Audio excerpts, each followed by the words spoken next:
Welcome to another episode of Positivity. I'm super excited to invite on Benji from Smash House Burger. He owns 9 locations, and I just found out about this. You started literally 3 years ago in 2022. Almost 3 years. And he built this entire empire, which to me, I have tremendous respect for that. And I want to hear what you did before and how you got into this, but that's very, very exciting. Shout out to the sponsor of this episode, PzDeals. Everybody heard the name. They started this over 10 years ago. They were the first ones to take Amazon deals and then show it to people. Yeah, I'm on their WhatsApp chat. Oh, you are? Yeah, okay, bro. cool.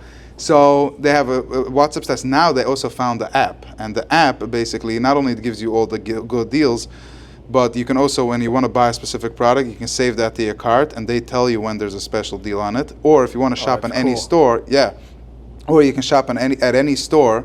Let's say you want to go to Walmart, Target, Adidas, whatever, and they give you the ready coupons that store is running on that item or product. And so that's very, very cool that they have that. So I'm going to leave the link to their WhatsApp in the description and the link to download the app in the description. Guys, do me a favor, download the app and sign up to their WhatsApp status. Now, if you sign up to the WhatsApp status, message the admin and tell them that you came from our podcast, and you will go into a raffle to win a $100 Amazon gift card to buy whatever you want. So PzDeals is great. They have the best deals on every day-to-day item, from shoes to sneakers to watches, belts, everything that you can, home items, everything that you can only imagine PzDeals has. Thank you, PzDeals, for sponsoring this episode. So back to you, Benji. So let's get right into it. What was the idea? First of all, what does Smash House mean? Let's start over there, because I'm very curious. Smash House means, Smash House means a place that you're coming to that sells you happiness. Okay. And we sell happiness in the form of food. Now, what we try to do is be a little different than any other regular restaurant. Okay. You just come in and eat and have a nice day. And we try to make it more geschmack, more giveaways, golden tickets. We have scratch cards. We do it all, and we focus it on the children to make it a nice geschmack, and the kids love it and the people love it. Right.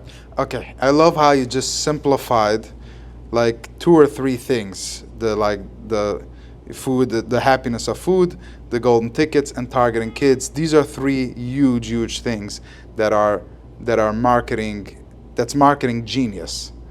So let's break it down. Sure. When you say food is happiness, how did you create a brand that is so colorful? As you were saying this, I'm looking at the walls, and we're going to take some B-roll, by the way. We should take B-roll. And so food is happiness. You made it very fun. Your logo is like a light pink and a blue. Correct. You feel like you're on vacation or something. It's such a good vibe and energy. That's genius number 1. Golden tickets, that's genius number 2. Targeting kids, that's genius number 3, because majority of our population is kids. Correct. And they will grow up and be adults in a few years from now. Correct. So tell me about these things. So let's start with the colors. So this wasn't my original logo. Okay. Our logo was like a black and gold logo. And then one of the people who helped me start this, his name is Yitzi, calls me up one day. He's like, "Hey man, I think our logo is a little bit dry. Look at this competitor. Look what he's doing." And I said, "You know what? Maybe he's right." And then I realized that in Israel I have my graphic designer that I grew up with. I'm friends with him since in my teens. Okay. And I said, "Hey, let me reach out to him." And I reached out to him, and this is what he came up with. So you made it more colorful. And because we started in Miami, right? Sorry. Because we started in Miami. So I wanted to give it the Miami retro vibe. Yeah. All right? Like it's not like dark or like every other restaurant. It's like you're coming in here and it's happiness, man. It's loud. It's colorful. Everything is colorful. See, we hang up the kids' pictures on the walls. Kids come, they draw. We hang it up on our walls. Oh, wow. You understand? Yeah. And the kids feel special. They come and they hang it up on their wall. Right. Okay. Now, what's a golden ticket? Because I love that. I follow you on Instagram. You have a huge following and a great social media team, by the way. And I know that because I myself do social media, so I can see a great team. And I see that you make it very, very fun, and you have games, and you have certain days over here where everything is lined up and kids Correct. coming and whatever. So, and I think that that's just genius. You're making it so fun. Every kid wants to come to Smash House. So look, the golden ticket is so our kids' meals always comes with a juice box and 2 prizes. Now people are like, oh yeah, this is so it's simple. We invest a lot of money in marketing. Okay. Okay, so we invest a lot of money in marketing. And before I get to the golden ticket, I'll take it a step back. When I had my first location in Miami, I was going through a lot of marketing people until I found Sam. He's one who really started with us from when we were 1. And I sat in his office. And he's like, Benji, look, man, I don't know the kosher world yet, but let me just ask you one thing. Why am I coming here to get a burger? Why are you different than everybody else? Yes. And I'm like, all right, man. Challenge accepted. And I said, what am I going to do? We're going to focus on the kids. And now what we do is basically, the golden ticket is basically making the kid tell the parents, hey, man, we want you to go to Smash to get us that golden ticket. Now, the golden ticket for the boy gives him a sports card. In months he gives him a Rebbe card or a sports card they can choose, and the girls get a Sephora product. You understand? Wow. Yeah. So it's for kids and girls of a certain age, boys and girls of a certain age. And I'm telling you, man, I've had like the wealthiest of people in the 5 towns private message me, dude, you got to get me a golden ticket for my kid, man. Aww. Yeah, it took off, and it's doing really well for us. So maybe you should have like Trump has the gold card for 10 million or something, 5 million. You should have that. It's like, hey, rich guy, I know you want a golden ticket for your daughter. Platinum ticket. It's $500. But now we're gonna have the platinum ticket. Okay, how does that work? That's already a lot more rare, and that when the kid gets that, he comes in, he gets a $100 gift card to anywhere he chooses, like the PlayStation store. Yeah. The golden ticket is what? Is that in a random bag every night or something? Yeah. We decide what orders to put in and what orders to not put it in. How do you decide? Well, is it a rigged system or? No. No, man. How do we know it's not? It's so we take a stack. Exposing the gold card method, Machi. Yeah. That's a. No, because it only goes into kids' meals. Uh-huh. Oh, okay. Only goes into kids' meals. Okay, so it happens at random. Wow. It happens on random. We give them out every single day. Some days more, some days less. Depends how busy we are. Yeah, you ever saw the movie The Dictator, where he spills some cereal and the guy got the prize from the cereal? With Sacha Baron Cohen? Yeah. And he just kills him because he took the prize of the cereal. So people do have an obsession. They say a multi-millionaire will just will stop on the street to pick up a $20 bill. Right. Because there's something to it. Everybody wants to feel lucky. Okay, so this whole business started in 2022. That to me was the shock because it feels like it's been around forever and it's so established. 9 locations and counting.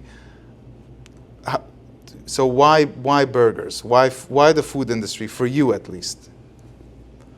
I started in the diamond business, actually, in the diamond jewelry business, and it wasn't for me. It was a lot of shit going on. I'm like, this is not for me, so I decided to step away from it. Okay. And uneducated, didn't finish high school, and my twin is like, yo, my friend wants to open a pizzeria in the 5 towns. Why don't you go learn like the restaurant business? I said, okay, sure, and I went to learn it.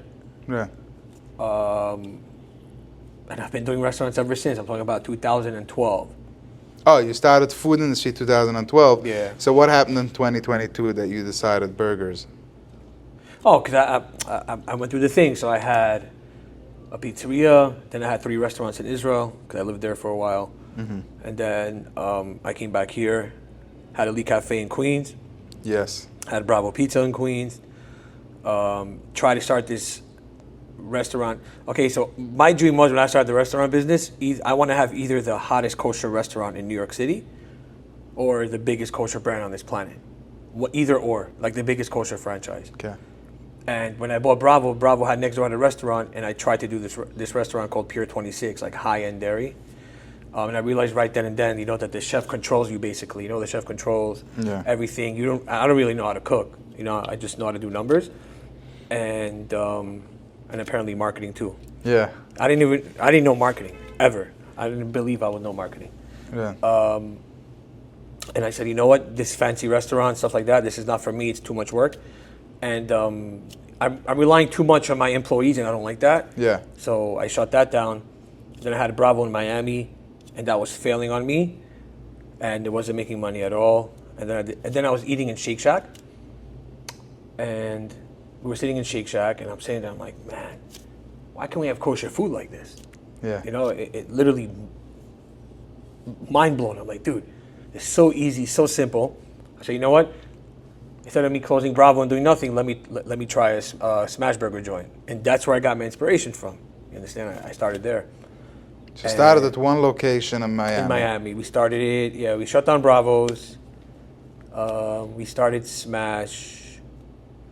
Just deliveries. It was in the beginning. Right. Mm-hmm. And then I told Yitzi that if this is going to work, then it's going to pay itself. I'm not investing money in it. So if Smash House works, it's going to make it. It's going to pay itself out. Yeah. Okay. So let me ask you, why did Bravos not work out? I mean, it's a famous name. Everybody knows about it. In your opinion, why is just that, is the model not profitable? Were there not enough people? Were there too many restaurants? Why wasn't Bravo? Yeah. Because I wasn't in it. Mm-hmm. I was just there. I didn't really care for it like it's my baby. Understand? Right. I was just there. Is I said I'm going to go to Miami. I'm moving there from COVID. Blah blah blah blah. I thought I was like everybody else. yeah. Is a pizza shop profitable? Generally speaking, can it easily be profitable, or is it capped out at I don't know, $1 million? Well, pizza shop can be profitable, but it's a headache, man. Why? I had Bravo in Queens too. Listen, it did great money for me, but it's a headache because you're dealing with pizza guys, dealing with this, dealing with that. Pizza guy doesn't show up, you're dead. Right. By me, my grill guy doesn't show up. All right, man, hit it up. Ah, okay. You're not really doing anything special. Right. Are you personally also like a chef? No. But you're a businessman, so you know how to hire the best chef. I'm not a businessman. I think I'm a kind of a street kid. I kind of try to figure it out, and you know, I'm a pen and paper type of guy. I really don't use computers. I'm an old school type of guy. Notebooks. I write what comes in, what comes out of my notebook. Don't really use Excel. Your finances, like the money part of the business. Tzadik, do you mind getting me a seltzer? Sorry, offer him anything. You can cut that, right? Yeah, or we can leave it in. Yeah, whatever. I don't care. That's the motto of my podcast is not cutting. Oh, it's just yes. I don't care. So leave it like that. Yeah. What was the question again? If you're who comes up with the recipes? If you're a chef. Oh no. So what we did was I have Yitzi in Miami. He's the Miami franchisee and the Boca franchisee now. Right. Some of the recipes are his. Okay. He came up with the dirty fries. Came up with the burger spice. He came up with a couple solid recipes. And then we had Judd come up with a few recipes. I don't know if you know Judd. Who is he? He's a guy. He's a close friend from Memphis. Okay. He's a food genius, in my opinion. Ah. You know, so he made a few recipes. Yeah, man. I mean, it's, again, and this is what shows you in the restaurant business. You don't have to be some genius, you know, in the food business to come up with a good concept. Right. You need to find the right people, pay the right people, and run a great operation. Right. You understand? That's the end of the day. I mean, look, I know we're going a little off topic, but it has to do with why I think we're successful. Sure. So our first location in New York was in Queens, right? After we already had 2 in Florida. And people were excited about it, and it was our grand opening. And I'm announcing, yeah, we're opening, da-da-da-da. Okay. Everybody's excited. And we made like 80, 90 pounds of meat, you know, we prepared it. I told my partner, I said, hey, do me a favor, put the burger on, let me taste it. He puts it on, I taste it, I'm like, nah, this is not it. I said, yo, shut the doors. What do you mean shut the doors? I said, shut the doors, we're not selling this today. What do you mean? It's just a little off, it's not the same, this and that. Who cares? It's the first day, we're gonna be so busy. I said, Dave, let me ask you something. I said, imagine you're the customer and you're hyped up about Smash House. Oh my God, it's here. You're hyped, you're excited. You walk in and you taste it. Excuse my language, I'm sorry. Yeah. What are you gonna say? What's the hype all about? Are you coming again? He said, no. I said, so you're worried about today, you're gonna make 10 grand? Okay, you made 10 grand today. Your register is 10 grand today. Excellent. In a month from now, your register is gonna be 0. Wow. So I told them, we're going to take this $600 hit, we're going to throw the meat to the garbage, Yeah. and we tell the customers to come tomorrow. And that's what we did, and we didn't open. Wow. Yeah. Yeah. And people were fighting me, think I'm crazy, da da da da. Okay, this is the way we run our business. Listen, I have a rule also in my kitchen. If you go to the chicken, if you have to double sniff, that's going to the trash. Right. You understand? We that's the key of running a successful business, in my opinion. And how do you make sure? So Yeah. how do I make sure what? That stays consistent. You have 9 locations.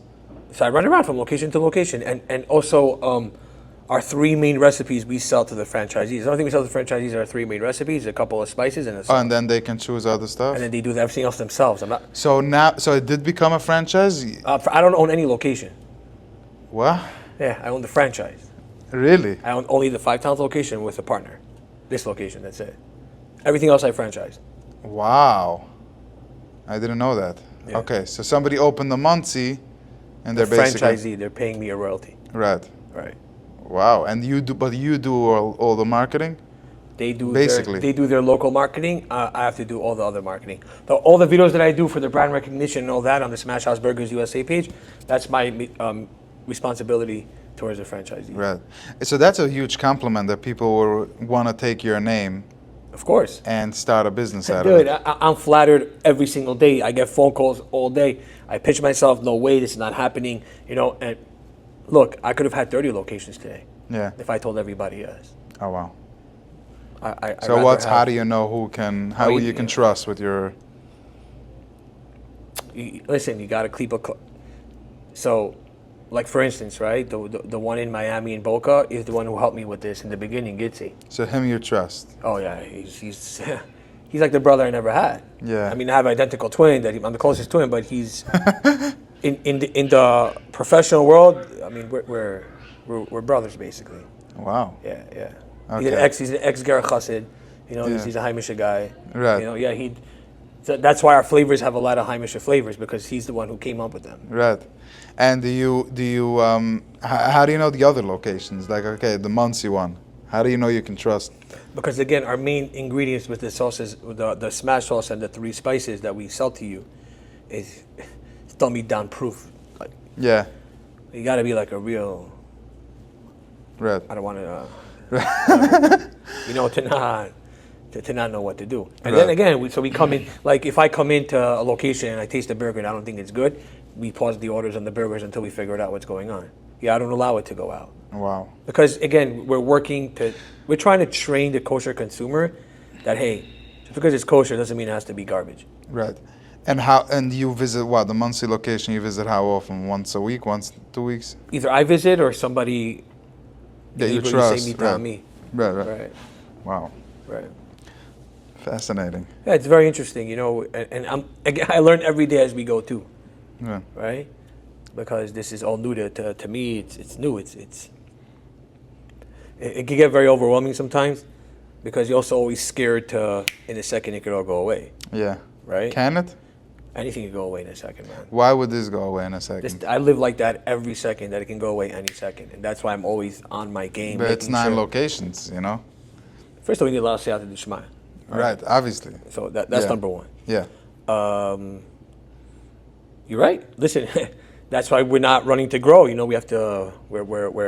We make sure that the 9 we have open are running the way it should be running, and thank God, consistency wise and stuff like that. We're moving forward, and that's the whole point. Listen, our motto here is find solutions, not problems. All right. Right. There's a problem. Let's find a solution. Let's not dwell on the problem. Let's try to move forward. Let's try to grow this brand. And everybody's bought in. Yeah. Everybody's bought in. If you're not bought in, then we're not going to work together. Right. How often do you eat a burger? Every day. Really? I taste every single day. Yeah. A burger and chicken every single day. Do you have a bunless burger? We have lettuce wraps. We used to have it, then we stopped having it, and then because we do positive, so it's very hard to find like the full Big lettuces lettuce, that yeah. look good and taste good also. Yeah. Sometimes they have big lettuces, but they're Right. not presentable. But we have, I think in Miami they sell And we give you burgers without a bun. Right. Yeah, Okay. we don't care about that. Yeah, because I'm doing the keto diet now, so Right. for me, I'm ordering burgers still, but I'm just not eating the bun. Right. No, you could do that. You could do that 100%. What's like? You feel pretty solid and confident with where you are right now. I think. I mean, humble but confident. What is a mistake or something you thought will be different in the beginning, starting off, and you quickly said, okay, no, this can't be. This doesn't Chicken. work. Oh, okay. Do you sell chicken? Yeah. Schnitzel? No, schnitzel is we sell fried chicken. Okay. It's in flour. It's not in breadcrumbs. Okay. We're making it a certain way, and I'm like, we're only gonna make it like this. And then we had a huge event for Misora, and I'm like, we were doing a Misora event last year in their camp for 1,200 kids.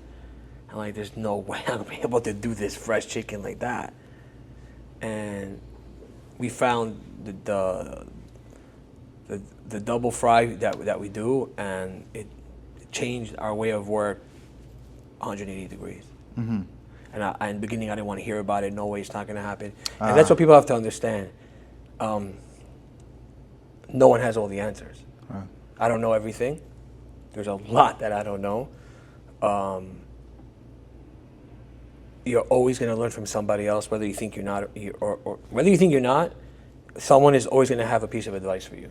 Right. That's going to change something the way you think and stuff like that, right? So we're always feeding off each other. Mm-hmm. And we're always learning. And we're always learning. And that's the most important part in this business, is to always learn, and everybody's bought in. Mm-hmm. You understand? Yeah. That's the most important part. And like right now, people are driving because let's open Lakewood. Yeah. For what? Lakewood should probably be the biggest location, right? Everybody's hacking me at China about Lakewood, no problem. But if I don't have the right operator in Lakewood, right? And then the food quality, and if you're like, oh, here it's his 10th location. Now he got busy, he got famous, and now the food. I don't want to be that guy. Right. You know what I mean? Yeah. I still think like I have one location. Yeah. That's the mindset. Right. Be like, oh, it's only 3 years. Look, I'm not big. But the guy under 7th Street Burger with 20, 30 locations, and he's the same age as me. I mean, age-wise, with as long as we're open. Yeah. Right. Oh wow. Right. Is that a good thing, or? I mean, is more locations a good thing, or rather, profit from one location? Is it more profitable to have more locations? Yeah. Look, when you have a system down to a pat of how you're going to run every single location, so it's basically copy paste every single place. Yeah. Do you ever think, imagine if I can make, let's say, from one location $1 million. If I were to own 10 locations, I would make $10 million. So maybe I should have or could still do that. You could. We have franchisees that own 2 locations. Oh yeah. Of course. Of course. Right. Why not? And there's people that own 20, 30 Burger Kings.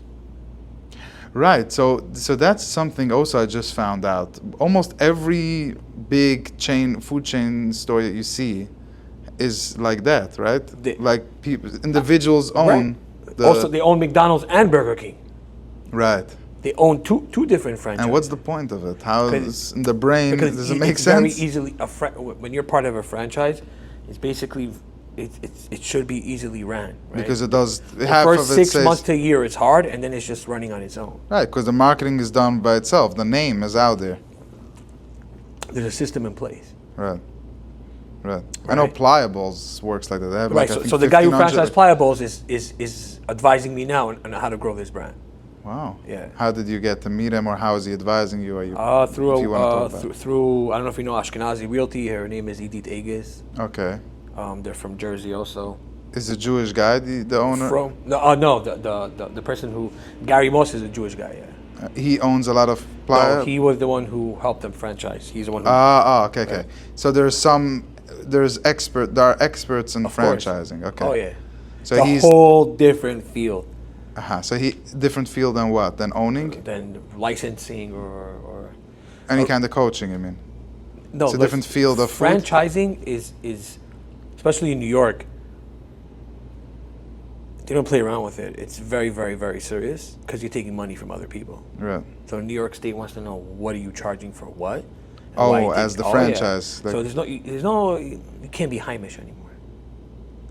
No, it has to be official. It has to be And valid. so now I have to hire. So now I hired a CEO company, CFO company. They're doing all my, stuff Right, like that, right, right. To make sure, yeah. That's it. Now you have to start. Until I'm big enough to build a real infrastructure and have my own CFO and my own stuff. Right. You know what I mean? Correct. Nice. I like that. I'm not this guy that's sitting in a fan. My office is my car. Right. I don't have an office. And it's a nice office. Yeah, it's Beshita. Again, I do a Beshita because I'm no stoltzy guy. Right. We're just trying to create a good, fun brand for everybody, and that's why I think in 3 years we are where we are, because it's consistency. It's all about being consistent. Right. And listening to the customer what they want. Okay, we always have this rule also. Customer is always right, even where they're not. Yeah. They're right. Where do you see yourself in 3 years from now? Or 5 years from now?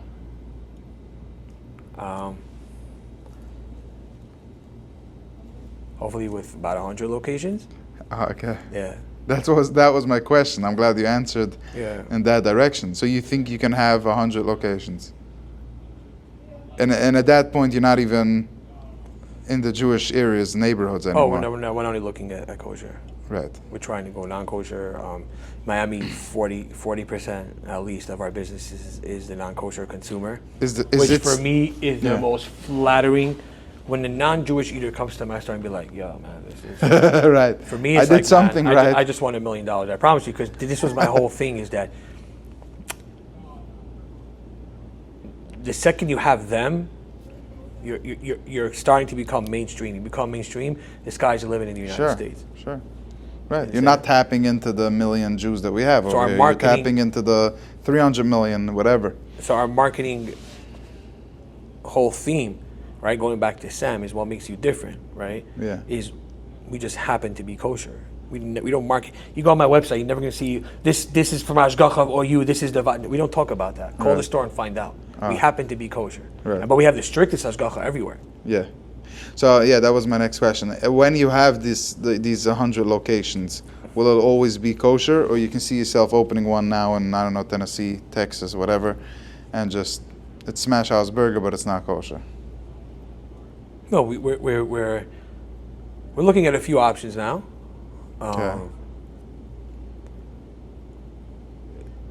Non-kosher is an option. We're in talks with a few people. Some of them are really serious. Of course, you have to speak to the rabbis afterwards and see if we can do it, how we do it, because it's people getting confused and stuff. Yeah. You understand? Yeah. Maybe it's different states that there's no Yid in there at all. It shouldn't be a problem. We have to figure it out. Right. But yeah, I mean, we're looking there. We're looking in. We're looking at. We're not only focused just on we're going to be Heimish from and that's it. But again, we're here to feed everybody. That's why our Ashgacha standards are super, super high. Right. And I love that mindset, because I often tell people when they call me like for social media marketing, I always tell them, yeah, you can stay local, you can sell local, but why would you stay local to the 100,000 families, 200, what do we have here, 200,000 families locally, when you can sell on Amazon, online orders to millions and millions of people? So, and there's also this concept of bringing in like non-Jewish money into Jewish money, which is just a nice concept. I mean, it's like, why do you stay? When you're in one community, it's very nice that we all share, but it's like, hello, can we expand beyond that? Like, let's expand beyond that. Open yourself up. Don't limit yourself. And I think you have that mindset. So that's nice. I want this. There's no reason. Again, people. How do I explain it without ruffling anybody's feathers? Yeah. Right. Like I realized, like in Miami with the Haimisha community, it's like the non-Jew walks in, they're like, dude, relax, man. Yeah. Nothing's gonna happen. Right. We're all human. You know, like, hey, how are you? How you doing? Like, for some reason they get like this fear, like, oh, you know, like. Dude, like, you know, like, hey, what's up, man? How you? Like, I have a klal in Miami when we started. A non-Jew walked in, right away you're getting something for free. Wow. Right away. You ordered a burger or something, I throw a popcorn chicken on the house, or wait, like, here, man, let me know what you think. Yeah. He's gonna go to his friend and be like, yo, dude, I just went to this place over here. Yeah. You gave me something for free. Yeah. Go check it out. Yeah. Right? McDonald's doesn't do that. Right. And it's a Kiddush Hashem. it's everything. It's, hey man, you know, we want you as a customer. Yeah. We want you. Our brand wants everybody as a customer. Everybody. Yeah. You know, so we're trying to make everybody happy. And that's the whole point of Smash is, hey man, you know, it's food for everybody. Yeah. How or who came up with the name and why? So a guy named Srilly came up with this name. Okay.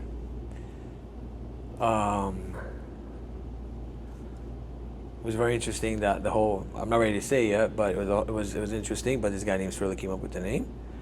When I'm ready to talk more about it, we'll talk more about it. He's not in the picture at the moment. Great guy. Also did some marketing in Miami. And the name, I'm like, okay, so look, we were supposed to do, from Bravo, we were supposed to open a dairy, like, Yitzi wanted to do a breakfast package place. Like, you know, you're coming in and like, we're gonna do like room to room service, right? Like you're in your Airbnb in North Miami Beach, you're gonna order breakfast and we're gonna deliver it to you. Breakfast packages. I'm like, Yitzi, I'm telling you, let's do this Smash, bro. I'm telling you, man, it's gonna hit. And he's like, I don't know, this and that. He's pushing. I say, you know what, dude, do whatever you want. Just get this headache off my plate. And I'm like, you know what? And I call Srilly. I'm like, Srilly, come on. I don't know what to do. Srilly's the one who pushed me to close Bravo. And just, 'cause I was scared to do that. He's like, just, I know it's a failure for you. Close it and take the next step. Just do it. Yeah. And do the Smash, and call it Smash House. And I said, you know what? Yitzi, speak to Srilly. Yeah. And then Srilly convinced Yitzi to do this also.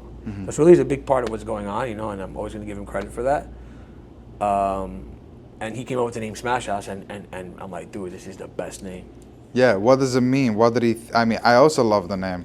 So he called it Smash House, and then the guy in Israel added Smash House Burgers and More. Right. Or maybe, I'm sorry. Yeah, he did Burgers and More, I think, yeah. Yossi did Burgers and More, correct. Right. A lot of What does Smash House mean? It's the house like that's it's smashed. We smashing smash your burgers, exactly. Everything here is smashed. Right. Like, most of my burgers come with no lettuce, tomato, pickles, onions. Oh, why? We only have one burger. It's called the Classic. Because that's the way I smash burgers in the non-kosher world. Some of them have pickles, some of them don't. And most of them don't have lettuce, tomato, pickles. Some of them do. Why not? Why don't they have? That's the way it Is goes. it smashed with a bun or something? No, it's smashed and they put it on, that's it. Because they want you to get it's hot. They don't want it mixed hot cold. Correct. I agree with that. Yeah, it doesn't make sense to put not into that. vegetables. I was never into that either. Again, and beginning like, wow, what's going to be? People are not going to understand. Yitzi's like, I said Yitzi. That's the best part about being new. Right. This You're is how we explaining serve our stuff. food. Right. What is the art to a good burger? Like, we all had that hard, rubbery burger, and we've all had that, like, soft, that melts in your mouth kind of burger.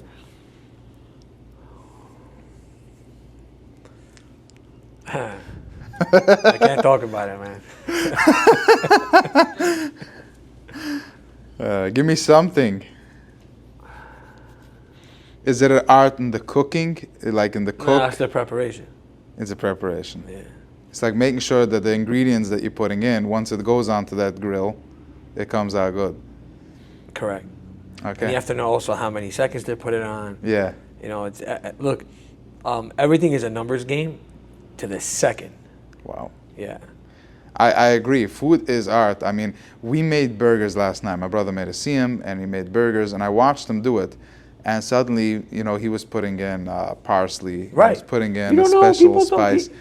And the burgers were really good. We made like 15 pieces in a table of 8, 9 people. Everything went like in a second. It was later on in the meal. It wasn't like so I that's why I saw, okay, it is an art. Everything. Food is art. Yeah. So whose idea was to have the walls painted and Mine. all of that? Why? What were you aiming for? Wynwood type. I was very into Miami back then. I was in love with Wynwood, and I'm like, this place is gorgeous, and I always wanted like, and you know, in Miami it's beautiful because we're a standalone building, and the whole outside is painted like this. Ah, You right. understand? Yeah. you know, we have the same Miami artist come to all our locations to do this. Wow. Yeah, he just finished Brooklyn today. Brooklyn, actually. yeah, He I just saw your finished it stories. today. He just Okay. finished it today. Okay. Again, I don't want to talk a lot because there's so much more that's going on, so I'm just like skipping through a lot of phases. Okay. But this also is a whole story behind this, how this happened, how the graffiti artist was found. It's a little bit expensive just for paint, but it's worth every single dollar. Yeah. What can I ask Yeah. approximately what is this? So we paid for this. We paid for this whole store. You have 1, 2, 3, 4, 5 walls. Yeah. We paid, I think, 20 grand. Yeah. That's what I figured. In Brooklyn, Wow. we paid 25. 24, 26. Why it's smaller? No, Brooklyn's bigger. It's bigger? Brooklyn's longer, yeah. Wow. Don't forget, he comes from Florida with his crew. Right. You know, listen, it takes them 2 weeks to do all this. Correct. Right. You know, And it's how do not- they know? Is this like your character? This No, cat? so we have, for every location, we have a different character, right? This Okay. is a fox for 5 towns. In Queens, we did the gorilla, but we did King Kong for New York City, right? But we did it without the New York. Okay. For Brooklyn, we did squirrel. Okay. For Muncie, we did a bear. Right. So cool. But a funny bear. For upstate, we did like a bear, like a grizzly bear. Yeah. For Miami, we did was our first one, like the kid that was a Rex, a T-Rex, whatever it was. Boca, we did alligator. You know, this is all the guy from Israel, the Yossi. That's our His branding idea? guy. It's all him. Right. What about advertising? Because I know you do social media, but do you ever put in ads? Are you paper ads? Are you a believer in that? Yeah. Is there a budget? How do you manage your advertising and marketing? So until now, until maybe 2 months ago, I didn't have a marketing budget. I just spent. Okay. I'm a big believer in giving back. You know, when the customer shows you love, you show it right back. That's why we do these crazy grand openings. You know, like in Brooklyn, we're giving away a Rolex when we open. In Muncie, we gave away a Also, Rolex. Right. We do a lot of jerseys. You see, I have a Peyton Manning signed helmet over there. That's going to be a giveaway right after, you know, right before they go to school. Okay. We spend a lot of money on marketing. Print media, it depends which location. So here we did for 1 year. It was okay. I wouldn't do it in this area again in the 5 towns, but I think in Lakewood it's huge. In Muncie it's pretty big. In the more high mission community, I think it still goes more. In the more modern communities, print media is really like, Right. it's not there anymore. We spend, I mean, I'm not going to say a number because it's ridiculous, but it's in the high. Right. But social media is definitely something that is huge for you, no? Yeah, social media is. Yeah, I mean, again, I carry most of the weight. Right. The brand itself carries most of the weight. Yeah.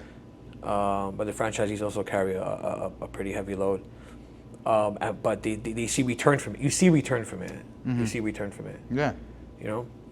Because I have that like question. I just had it with a client back and forth. He's like, "What does it bring me?" And I'm like, "What do you mean? You had a video with 2 million views, and you have like 50 link clicks every single week on your page."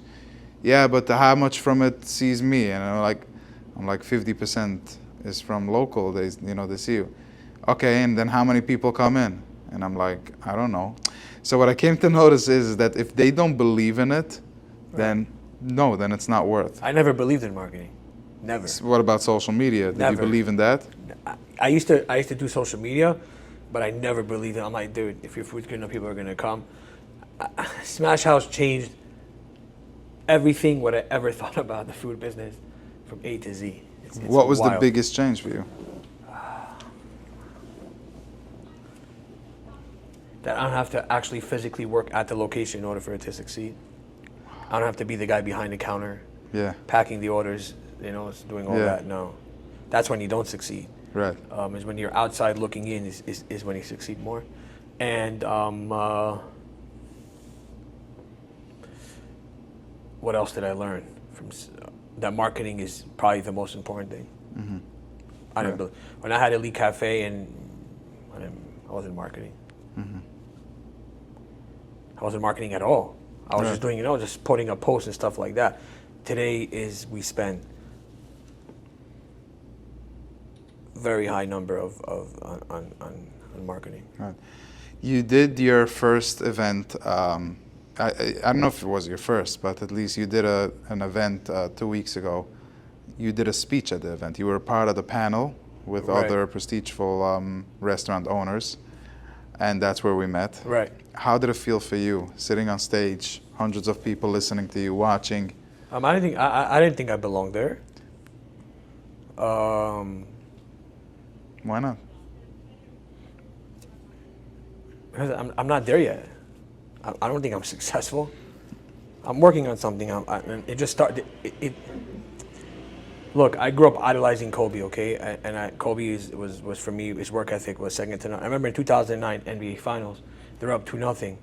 And the reporter asked him, hey man, why are you not smiling? He goes, why? What do you mean? Why should I smile? But you're up 2-0. He goes, okay, and did we win the chip? He goes, no. He goes, is the job done? No. Then what am I smiling about? Right. My job ain't done. This can end for me tomorrow. Right. The guy asked me, do me a favor, I said, okay, listen, no problem, I'll come.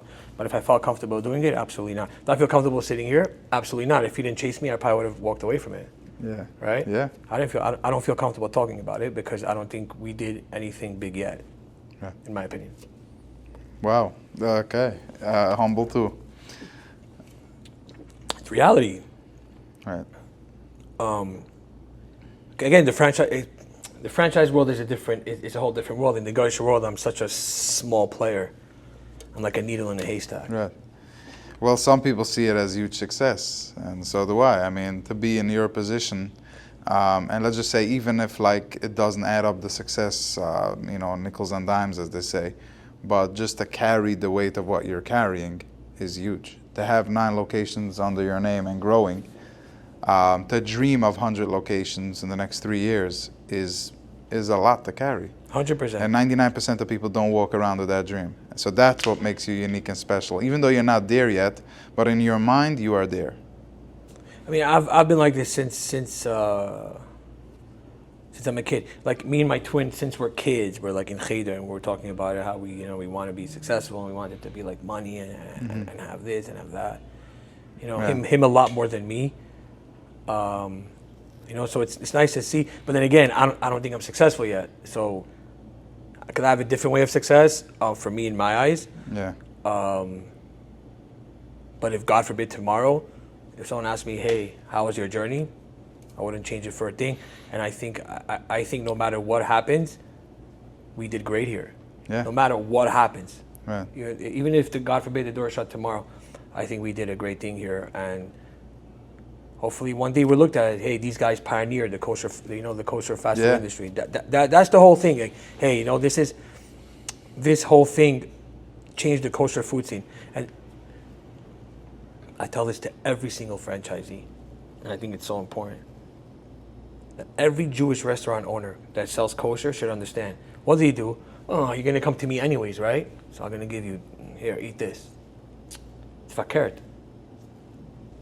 Because I have you, I'm already in the driver's seat. Wow. You chab? Yeah. So I'm going to give you the best of the best. Like this, you're still going to be here, and I'm going to go worry about how am I going to get these guys sitting in my seat. Yeah. You chab? Yeah. That's the way I look at it. So for me, I'm lucky that I have the kosher consumer because I'm way ahead of the game. The guy is a lot harder for him because he has to market 80 times more than I do. Right. You chab? Yeah. By me, I already have the kosher crowd coming in. Right.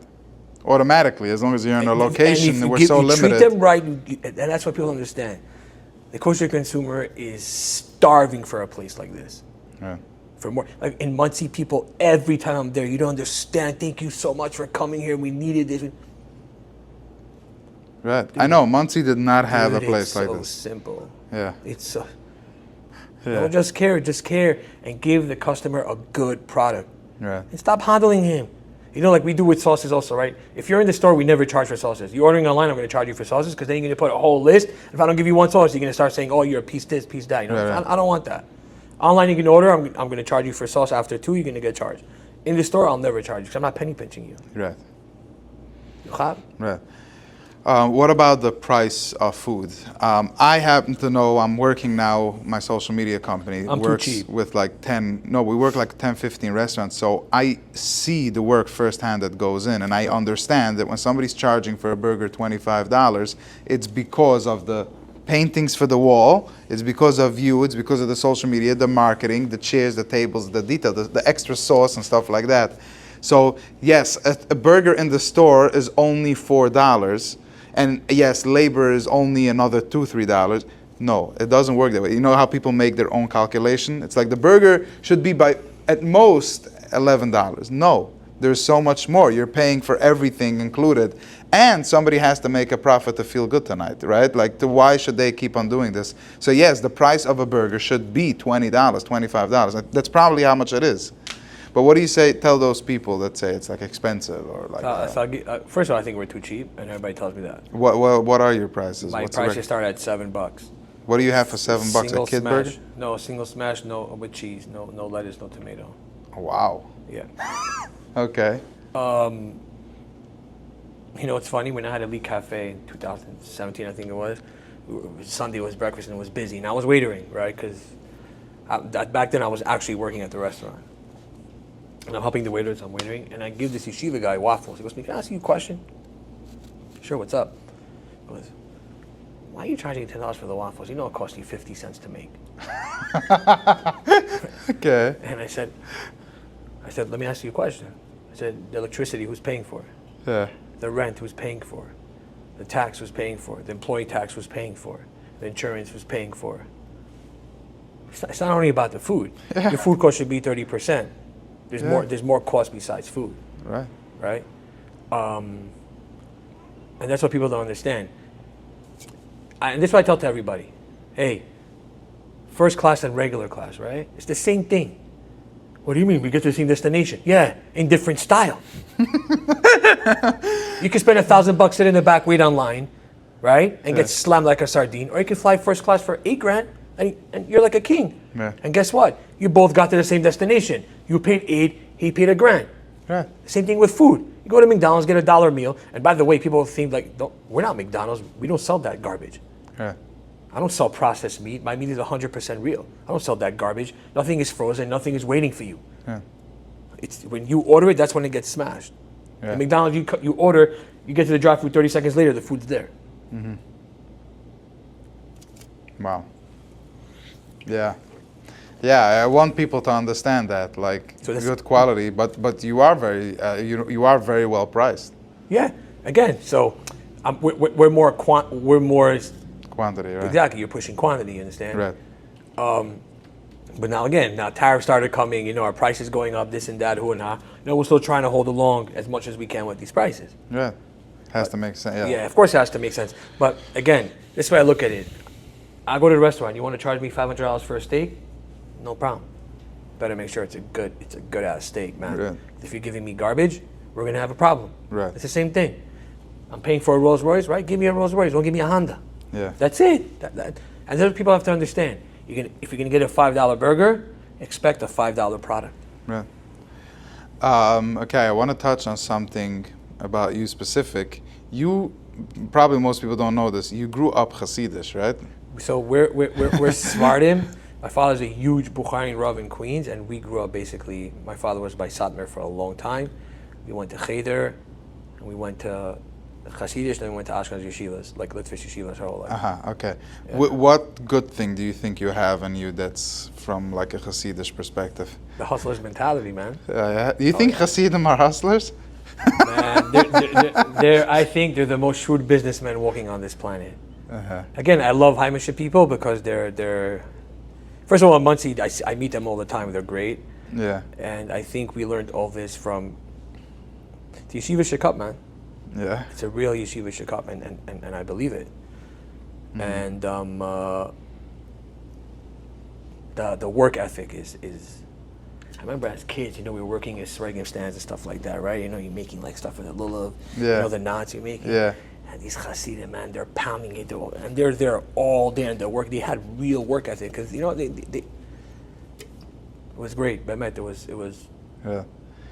I feel bad for my kids because my kids will never go through that. Yeah. For us it was fun because they taught you how to work, they taught you how to become independent. Yeah. They taught you to become independent. Yeah, I was just gonna say, and I used to hate it, but you're right. Nah, man. You're I wouldn't right. change it for the world. Wow. These modern schools today, they give you second place trophies. Dude, you second place, you're the first loser, man. Yeah. And that's the way it is. And it was like that. There was no, let me make you feel good, you this, you that. You lost. You know what I mean? You learned how to deal with it. Right. How did it feel growing up? You have an identical twin brother. Yeah. Which is very famous right now. So today, 1.6 million followers. But you speak highly of each other. So. Oh, he's the most important person in my life. After my wife and my kids, of course. But besides my wife and my kids, he's probably the most important person in my life for sure. I mean, I probably wouldn't be where I am today without his help. That's for sure. And that's the way I think. He knows that, and we know that about each other, and we talk all the time about it. And he knows that without me putting the fight that I put up with my dad to not go to yeshiva anymore, he wouldn't have the freedom that he has now. Right. Because he was very quiet when we were growing up, and I was the rebel black sheep that was fighting and throwing out of the house and stuff like that. Right. He was the goody-goody two shoes with the white shirt and black pants. Oh, yeah? Yeah. That was it. This guy was he was at a girl's house, jumped off the second floor after her father came. Yeah. Hurt his back. He came home. I was like, "What happened?" He goes, "I was in Ur Chaim. I fell down the stairs when I was coming out of shul. My mom was yelling at me, 'Learn from your brother. Look at your brother.'" I'm like, "Yeah, okay." Yeah. But Wow. today he's huge, and I couldn't be happier for him that he's so big because this was his dream as a kid. He was always like, I want to be famous. I want this, and good for him. Right. And it's probably good for business. I think probably all of his business comes from Instagram or something like that. Yeah. Right? Yeah. I get stopped every day. Ah, right. I get stopped all the time. So what do you just say? Yeah. So I'm nice in the twin. beginning. And then afterwards I'm like, dude. Like I tell people I'm the twin. Like, no, you're not. I'm like, okay, dude. Oh, they think you're kidding. Yeah, they're like, they tell me we heard this excuse before. Like, you're not trying. I'm like, dude, if you guys are such big fans of my brother, he has more than one bracelet on his wrist. Right. I noticed. That's it. Yeah. So so don't say you know who the Watch King is. You don't. Right. But we That's get it hilarious. all the time. Like, I'm with my friends, and they're like, no way. It's Yeah. funny. It's funny that a Hamish kid from Queens. Right. Right. It's one of the most followed Jewish people in the world. Yeah. Wow. It's fun. Listen, it's fun. It's fun to see it. I'm doing my thing quietly. I'm not looking to be that. I'm just looking to sell burgers. And the reason why I'm the face of it, because I realized that, hey, me relaying the message is what sells. Right. Absolutely. Yeah. So that's why I'm the face in front of it. If I like being in front of it, not really. I know it shocks people. I'd rather be that private guy that no one knows who he is. Yeah, you seem like that. I mean, you seem very laid back, relaxed, chill. Now I'm laid back. I During the day you work hard. I know you're very busy. I run around a lot. I'm always running around. I'm running around a lot. Tomorrow I'm going to be I'm going to Florida to the Miami and Boca location. Right. Again, you want to make sure that when someone comes to Smash House and says, "Hey, man, that location tastes better than this one," I'm like, "Okay, we have a problem." Right. Wow. Yeah, it's consistency. Impressive. How long are we in? 55? Very nice. Wow. Okay. Fair man, I'm Benji. Impressive. What got you like super upset when you walked into one of your locations and When you you saw lie, something? when you lie to me. Yeah? Yeah. Some people lied to you? Just don't lie, man. Just we're all here for the good of the brand. Right. Right. But again, if I wasn't self-medicating, I wouldn't. I probably wouldn't have all these locations because I'll be very uncomfortable to be around. Right. Right. They tell me, "Oh, what are you doing? Go take medicine." Like, why would I put medicine in my body? Right. Ritalin, Adderall. Like, I'm not touching that. I'm not touching that. Then you're a zombie. I'm high functioning. Look, I'm sitting right now. You don't know. So imagine me when I'm not. It's like you look at me like, dude, relax. Yeah. You're like I'm more like imagine my brother on steroids. Yeah. Yeah. Right. Okay. So that's what I was. Yeah. Right. I think that a lot of entrepreneurs, Jewish and non-Jewish, are what they call, I think, ADHD. For sure. They need stuff I had a happening. psychiatrist. Again, I was that bucker that went to all these psychologists because he was with the wild boy. You know, I think you want to get a shidduch. Shh, you can't say you went, right? Today, if you don't go, you're not going to get a shidduch. Yeah. Right? Yeah. And then I had to get a psychiatric evaluation. He told me, hey, man, we're going to put you on Ritalin. I'm like, no, you're not. No way I'm becoming a zombie. Wow. Yeah, I'm not. I remember I took Adderall in Israel as a bucker to stay up for the Super Bowl. Dude, I'm not hungry. Yeah. I'm like, my hands are cold. I'm cotton mouth. I'm like always like, dude. I'm not looking to be that. I'm looking to be more like, Yeah. hey, let's. You have that edge, like, Yeah. you know. Yeah. It's like a hand telling me, hey, relax. Right. Menuchas hanefesh, my guy. That's what it is. Yeah. You know, and we would grow up like, oh my God, it's so bad. You know, so for some people, it's like, oh my God, how do you do that? Right. Which I get, you know, a lot of people have their own ways. But I don't drink, I don't smoke cigarettes, I don't touch alcohol. Wow. Yeah, So it's alcohol just is 10 times worse in my eyes than that. Right. I agree. I don't touch alcohol. Right. Cigarettes, I don't smoke for almost 10 years already. Wow. Yeah, I smoked 2 packs. Wow. Yeah. Wow. So You you know? came a long way. Baruch Hashem, man, you know, no complaints. And again, it made me a better father, a better yid, became closer to Hashem, better businessman. You have an opinion about it? Enjoy it, my guy.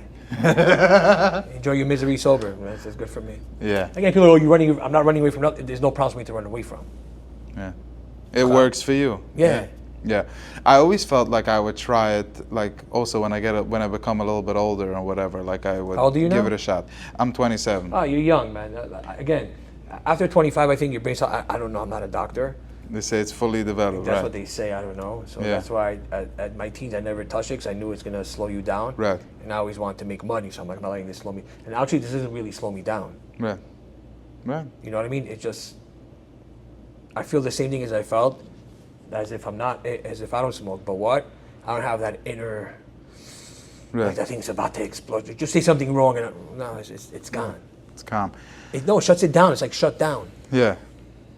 Right. You also mentioned that you didn't like the diamond industry or jewelry No, industry.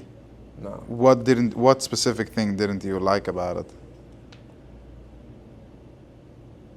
Most of the people there are not straight. Right. You know, it's there's no Kadosh Baruch Hu there. Put it that way, man. It's wild what goes on there. And I just it wasn't really for me. Yeah. You know, it wasn't really for me. The question that I have when it comes to jewelry, and I think that's why it's tricky, is because there's no real value to stuff. That's what I think is very tricky. Like, there's nothing in jewelry holds value, and that's what I've seen now with friends buying jewelry, whatever. Right, when you resell it, you're not going to get what you paid. 100%. Exactly, and to me that's questionable. Gold is gold, silver is silver, cash is cash. Jewelry is not jewelry. Right. If I buy tomorrow a diamond necklace for $10,000, you know the next day it's only worth what, $3? What can I sell it for? You're lucky when you get 3. Right. Why is that? That's my question to you. Why do you think that is? Ask the guys on 47th Street, man. Oh, no, but that's why I feel like it's tricky. That's why I feel it's not honest. Again, they're not. Yeah, but it's not even that they're not. It's that the industry as a whole doesn't carry value. It's not like I sold you silver That's for why a lot of people 90% went to the less. watch game. Into watch That's why the watch game Oh, became so so big. this is something I wanted to touch on, because like I was thinking for myself that when I buy jewelry for my wife in the future, right? It's like I'm getting her jewelry that might lose value. But if I get a Rolex, the Rolex doesn't lose value. If anything, it goes 100%. up. Because it's a collectible, not necessarily because it's actually worth 20,000, 30, 50, or whatever, but because it's actually a collectibles item that holds value. It's like Bitcoin, right? It's like Bitcoin, Right. literally. People decided that the watch is worth. So that's why I think jewelry is very tricky, and where you buy it is very tricky. Because you Correct. buy it off a store over here, they're charging you 40%, 50% So higher. I used to work for my uncle that he manufactured jewelry and sold to like all these big Fortune of Zales and all these Okay. people. It's not. They're selling something that cost them $500 I'd rather probably. not talk about it. It's just, it's not, it just wasn't for me. Right. You know, I didn't like the way things were being handled there. And listen, to each their own. You know, some people love that. And so people are like, oh, you're not, like, I don't know anything about watches. Nothing, like zero. I'm completely disconnected.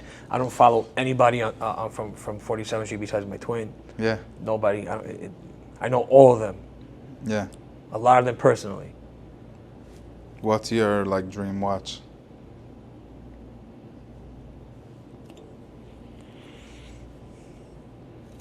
I don't have one. No? You have to make one. Like when you reach the 100 locations, you celebrate it with buying yourself that watch. My brother tells me what to buy. Yeah. He's the one who guides me what to buy. With everything, when it comes to even like brand names, I wasn't really into it. He's the one who told me, "Hey Benji, you got to dress like this. You got to wear this. You know, you got to do this." He's the one who always guided me with that stuff. Is he older? By a minute, yeah. Oh, okay. It seems like it, because the way you speak about him, it's like he's your older brother. He's older by a minute, yeah. Wow. Yeah. Listen, but on my worst times, he was always there. So. Wow. Yeah, when no one else was, you know, not my parents, not my siblings, he was always. Wow. You know, so I always have a schijbus to him. For sure, 100%. Nice. Very interesting relationship. Beautiful. It's nice to watch. Very nice. All right. Benji, anything else you want to share or promote, or anything coming up, or anything you want to share to the world, Jewish world for now? Yeah, man. Put Hashem first. Nice. Okay. Change your life, I promise you. Thank you. Thank you, Benji. Thank you very much, everybody, for listening. Thank you, Benji, for giving us some of your time and hosting us in your 5 towns locations. We're going to put the links to the Instagram or online ordering or to the website. Everything will be in the description, so you can check out Smash House. You can mention the podcast at any location that you walk in, and you'll get what I call special service. Somebody's going to give you a smile back. 15% off. Oh, really? Everybody's a winner, Rabbi say. Oh, wow. Remember that. Okay, I didn't expect that. Thank you, guys. Mention Weber for 15% off at any location. For how long? For the month of August? Until after, how do you call it? Until after Yom Kippur. Till after Yom Kippur. Wow. Okay, guys, this is a big one. I did not expect that. So yeah, 15% off. That's a lot on whatever you order. That's awesome. Thank you, Benji, for that. Of course. Thank you for coming, guys. Yeah, make sure, guys, to first of all support our sponsor that we mentioned, PzDeals. Download the app. You know how much stuff I got from PzDeals? Yeah. Dude, you're the best. They're the best. He's such a nice guy. Wait till you meet him. I met him at a show. He's just a sweetheart. Yeah.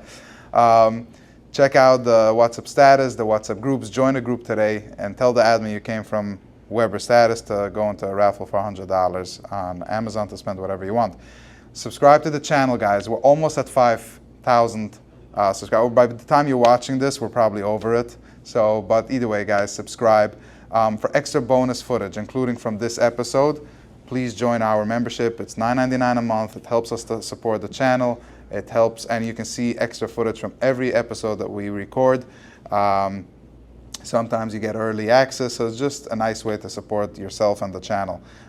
Thank you. Leave a comment. I always say if we get enough comments, I'll try to do a follow-up if I can catch Benji again. And like the episode. So thank you, everybody, for being here. If you want to connect with me personally, my link to the description, my link to my WhatsApp or socials are in the description as well. Thank you, guys.